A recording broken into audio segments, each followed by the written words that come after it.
Ostanite doma. V tem času ne pozabite na redno vadbo, saj boste s tem najboljše poskrbeli za svoje psihofizično zdravje.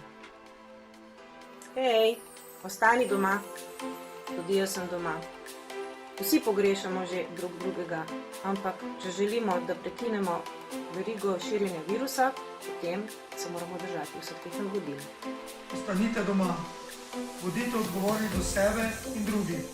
Posvetite se najbližjim, za kar vam sicer večkrat zmanjka časa. Ostanite doma. Veste, da smo Zasavci vedno in tokrat gre za vse nas, zato vas lepo prosim, ne bodite trapasti. Ostanite doma. Poskrbite za svoje zdravje in zdravje drugih ljudi. Ostanite doma.